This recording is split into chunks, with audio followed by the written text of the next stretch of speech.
In this video, I will show you how to use emergency restart feature of Windows 11. Before we begin, make sure you hit subscribe and tap the bell icon to get daily tech videos.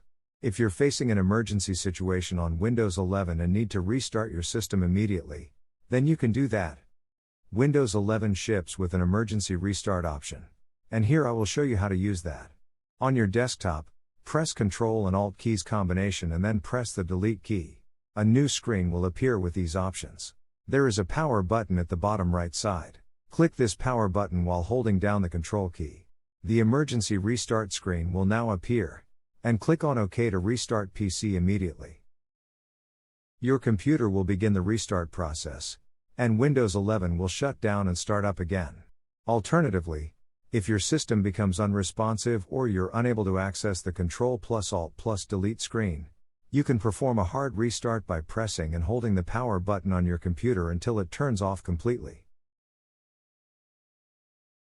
Feel free to go through other videos on our channel and don't forget to leave your comments and questions on them.